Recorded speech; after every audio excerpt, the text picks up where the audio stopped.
क्या आपको भी कार, बस या ट्रेन में बैठते ही उल्टी होने लगती है? क्या आप भी इस परेशानी से जूझ रहे हैं या आपके किसी परिवार में किसी व्यक्ति को ये परेशानी है? तो ये वीडियो आपके लिए है। आपको काफ़ी मदद मिलेगी इससे। आपको ये समझने में आसानी होगी कि ये किन कारणों से हो रहा है, और जब आप कारणों को समझ लेंगे तो आप उससे बचाव के तरीकों को जानना और समझना चाहेंगे। तो ये वीडियो आपके लिए है।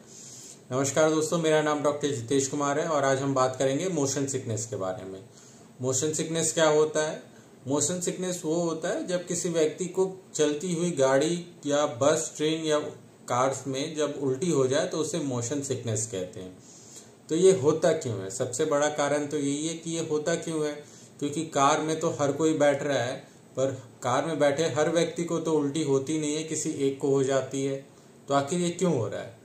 तो जब आप कार में बैठते हैं तो आपके ब्रेन को बहुत से बॉडी पार्ट से सिग्नल मिलता है कि उस समय आप कर क्या रहे हैं। ब्रेन हर समय ये जानकारी लेता रहता है कि हर समय आप कर क्या रहे हैं, क्योंकि उसी हिसाब से ब्रेन आपके पूरे बॉडी को फंक्शंस डिवाइड करता है कि आपके हाथ को उस समय क्या करना है, पैर को क्या करना है। तो इसीलिए ब्रेन को हर समय जानना जरूरी रहता है कि आप कर क्या रहे हैं। तो जब आप कार में बैठे हुए हैं तो आपकी आंखें कार आपके ब्रेन को बताती हैं, जब कार चलने लगती है, कि ये जो व्यक्ति है ये चल रहा है, क्योंकि आपके आंख से दिखता है कि बाकी सारी चीजें पीछे जा रही हैं। तो इसका मतलब है कि आप चल रहे हैं। तो ब्रेन को सिग्नल मिला कि आप चल रहे हैं। फिर आपके जो कान के सबसे अंदर का भाग है वो भी ब्रेन को सिग्नल भेजता है कि ये व्यक्ति चल रहा है। तो आपके ब्रेन को दो जगह से सिग्नल मिला कि आप चल रहे हैं। उसके बाद से चलने में क्या इस्तेमाल होता है? पैर के जो मसल्स हैं उनका इस्तेमाल होता है, घुटने में जो हड्डी है, जो जॉइंट्स हैं, सभी का इस्तेमाल होता है, आपके हिप बोन में जो हड्डियां हैं उसका इस्तेमाल होता है, जो कमर की हड्डियां हैं उनका इस्तेमाल होता है, हाथ आपके मूव करते हैं चलते समय। तो ये जो जॉइंट्स हैं और जो मसल्स हैं, मांसपेशियां हैं, तो ये भी ब्रेन को सिग्नल भेजती हैं। तो ये ब्रेन को बताती हैं कि हम तो चल नहीं रहे हैं, क्योंकि जब आप कार में बैठे रहते हैं तो आप अपने हाथ पैर तो हिलाते नहीं हैं, आप तो एक जगह बैठे रहते हैं ना। तो उसका मतलब ये होता है कि ब्रेन को सिग्नल मिला कि आप चल नहीं रहे हैं। तो ब्रेन को जब ये दो तरह के मिक्स सिग्नल मिलते हैं तो इससे ब्रेन में कंफ्यूजन क्रिएट होता है, और जब कंफ्यूजन क्रिएट होता है तो इस कारण से ब्रेन ठीक से फंक्शन नहीं कर पाता है और उस प्रेशर के कारण आपको उल्टी हो जाती है। तो ये तो हुआ, आज हमने जाना कि आखिर उल्टी होती क्यों है। अब ये किन लोगों को हो सकती है, कौन से लोग हैं जिन्हें रिस्क बहुत ज़्यादा रहता है? तो बहुत बार देखा गया है कि जिन पेरेंट्स में ये मोशन सिकनेस की दिक्कत है, जैसे किसी माता पिता को अगर दिक्कत है तो उनके बच्चों में ये दिक्कत आने के चांसेस बहुत ज़्यादा रहते हैं। तो ये तो एक हेरिडिटरी कारण हो गया। इसके बाद जो छोटे बच्चे होते हैं जिनका जन्म अभी तुरंत हुआ है, तो छोटे बच्चे जिनका उम्र अभी 10 से 12 साल तक है, वो इसमें काफ़ी रिस्क पे रहते हैं। ट्रैवलिंग के दौरान उनको उल्टी होने के चांसेस बहुत ज़्यादा रहते हैं। तो ये दो कारण हो गए। इसके बाद से प्रेग्नेंट वुमेन जो रहती हैं, गर्भवती महिलाएं, उनमें ये होने की संभावना बहुत ही ज़्यादा रहती है। कुछ फीमेल जिन्हें उस समय ट्रैवलिंग के दौरान में अगर पीरियड्स आ रहे हैं तो उस समय उनको ये होने के चांसेस बहुत ज़्यादा रहते हैं। मोशन सिकनेस बहुत ज़्यादा चांसेस है होने के, क्योंकि उस समय हार्मोनल इम्बैलेंस बहुत ज़्यादा रहता है, हार्मोन शरीर में काफ़ी ज़्यादा बढ़े रहते हैं। तो इसलिए उस टाइम पे मोशन सिकनेस के चांसेस बहुत ज़्यादा बढ़ जाते हैं। अगर किसी व्यक्ति को माइग्रेन की शिकायत है या हाइपरटेंशन है तो उनमें भी ये चांसेस बहुत ज़्यादा रहते हैं वॉमिटिंग होने के। तो इस बात का ध्यान रखें, अगर आप इन किसी भी चीज़ों से आप ग्रस्त हैं तो आपको मोशन सिकनेस के चांसेस बहुत ज़्यादा हाई हैं। तो इसलिए आपको ये जानना जरूरी है कि इससे कैसे बचें। तो अब हम बात करेंगे कि मोशन सिकनेस आपको है तो इससे कैसे बचा जा सकता है। तो जो सबसे पहला चीज़ जो आपको करनी चाहिए कि अगर आप कार में बैठ रहे हैं तो कार में बैठने से पहले पानी अवश्य पिएं। बहुत से लोगों का मानना है कि हम अगर पानी पिएंगे ही नहीं तो उल्टी होगी नहीं, तो हमें ये परेशानी नहीं रहेगी। पर अगर आपको मोशन सिकनेस है तो आप पानी पिए या ना पिए, आपको वॉमिटिंग होनी है। और उस समय अगर आप पानी नहीं पिए हैं तो वॉमिटिंग के कारण जो आपके शरीर से पानी निकल रहा है उसके कारण आपका डिहाइड्रेशन और ज़्यादा बढ़ जाएगा और आपको वीकनेस और ज़्यादा हो जाएगी।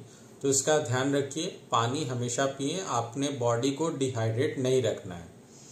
इसके बाद जो दूसरी समस्या है, जो लोग सोचते हैं कि खाना ना खाएं, तो खाना तो आपको खाना चाहिए, पर अगर आपको ट्रैवलिंग करनी है तो ट्रैवलिंग से 1 घंटे पहले खा लीजिए और कोशिश करिए कि आपके जो भोजन है उसमें तेल, घी, बटर और जो मसाला है, स्पाइसी फूड है, इसका सेवन कम करें, खास करके ट्रैवलिंग से पहले।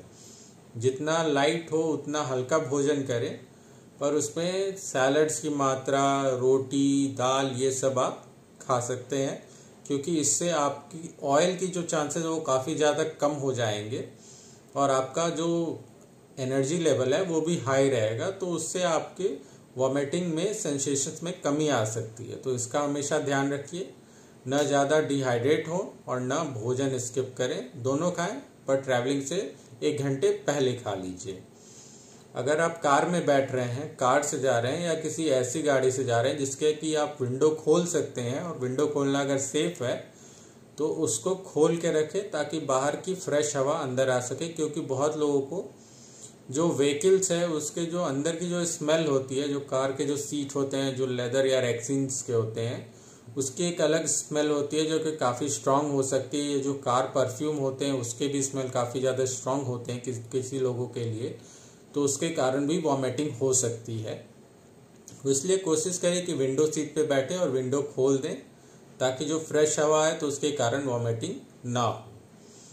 और जो एक सबसे बड़ी समस्या जो लोगों के साथ रहती है कि वो कार में किसी को पढ़ाई का शौक रहता है, कोई बुक पढ़ते हैं या फिर अपनी फ़ोन का इस्तेमाल करने तो बहुत लोग करते हैं। तो इससे क्या होता है कि आपकी आंखों की जो फोकस है वो पास की चीज़ पे हो जाती है। तो इससे क्या है, ब्रेन में जो है वो प्रेशर जो है ज़्यादा पड़ता है, तो इसके कारण आपको वॉमिटिंग के चांसेस बहुत ज़्यादा बढ़ जाते हैं।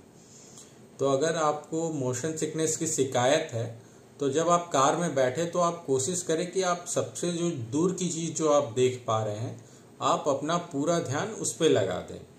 जो पास की चीज़ें हैं जैसे रोड की मार्किंग है या रोड आपके साइन बोर्ड पे क्या लिखा है, अगर आप वो पढ़ने की कोशिश करेंगे तो उसमें क्या है कि वॉमिटिंग के चांसेस बहुत ज़्यादा बढ़ जाएंगे, क्योंकि आपको आईज को उस पर फोकस करना पड़ेगा, तो उससे चांसेस बहुत ज़्यादा बढ़ जाते हैं।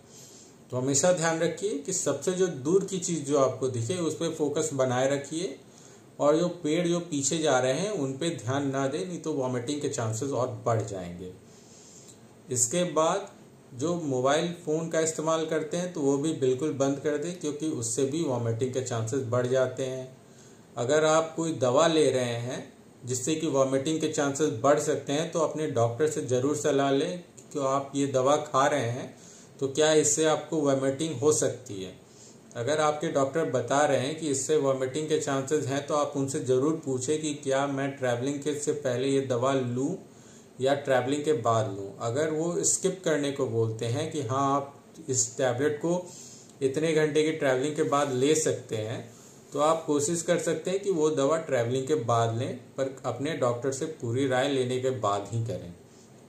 अपने आप को जर्नी के दौरान हाइड्रेट करते रहें, और अगर मुंह में ज़्यादा सलाइवा बनने लगा है तो उस समय आप अपने मुंह में इलायची या जो जिंजर होते हैं उसके छोटे टुकड़ों को मुंह में रख सकते हैं, जिनके स्मेल से आपको ये आने की जो नौजिया और वॉमिटिंग के आने की जो चांसेस है वो कम हो जाती है। तो इन सभी चीज़ों से आप बच सकते हैं, इसका ध्यान रखिए, तो आपको जो मोशन सिकनेस है वो शिकायत नहीं होगी। इसके अलावा एक और चीज़ का ध्यान रखें कि जब आप प्रेग्नेंट हैं तो आप ट्रैवलिंग कम से कम करें, क्योंकि इसमें आपको वॉमिटिंग के चांसेस बहुत ज़्यादा रहेंगे और आप दवा भी नहीं ले सकते हैं। पर फिर भी अगर आपको बहुत ज़्यादा वॉमिटिंग हो रही है, इन सब चीज़ों को इस्तेमाल करने के बावजूद भी अगर बचाव के तरीक़ों से भी आपको वॉमिटिंग हो रही है, तो आप डॉक्टर से संपर्क करें। आपको वो कुछ मेडिसिन प्रिस्क्राइब कर सकते हैं जिससे कि आप ट्रैवलिंग से पहले ले सकते हैं, तो आपके ये मोशन सिकनेस की परेशानी कम हो सकती है। तो इन सभी चीज़ों से आपको मोशन सिकनेस में मदद मिल सकती है, क्योंकि ये बहुत से लोग इससे ग्रस्त हैं और लोगों को यही नहीं पता होता है कि ये क्यों हो रहा है, तो वो बचना नहीं जानते हैं। तो हमेशा ध्यान रखें, जो सबसे इम्पॉर्टेंट पॉइंट है कि कार में बैठने के बाद सबसे दूर की चीज़ों पर फोकस करें। बुक्स रीडिंग करना या मोबाइल इस्तेमाल करना बंद कर दें। अगर ज़्यादा दिक्कत हो रही है तो आप आंखें बंद करके या लेट के सो सकते हैं, इससे आपकी परेशानी काफ़ी ज़्यादा कम हो जाएगी। इसके बावजूद भी अगर परेशानी रह रही है तो डॉक्टर से संपर्क करके दवाएं लें। और अगर आप किसी बीमारी से ग्रस्त हैं, बीपी, शुगर, हाइपर और माइग्रेन, इस तरह की कोई अगर दवाएं आप ले रहे हैं तो अपने डॉक्टर से संपर्क करें कि कब ये दवाएं लेनी है, ट्रैवलिंग से पहले कब लेनी है, कितने देर पहले लेनी है, और भोजन और पानी अवश्य करें। आशा करता हूं दोस्तों कि ये वीडियो आपको पसंद आया होगा। अपने दोस्तों के साथ, अपने परिवार के साथ जरूर शेयर करें। अगर किसी को मोशन सिकनेस की शिकायत है तो उन्हें ज़रूर ये वीडियो भेजें। हो सकता है ये वीडियो देखने के बाद उनकी परेशानी कम हो जाए। आशा करता हूँ आपको ये वीडियो पसंद आया होगा। मिलूंगा मैं आपसे बहुत जल्द एक अगले वीडियो में। धन्यवाद दोस्तों। इस चैनल को ज़रूर सब्सक्राइब करिएगा, वीडियो को ज़रूर लाइक करिएगा। धन्यवाद दोस्तों।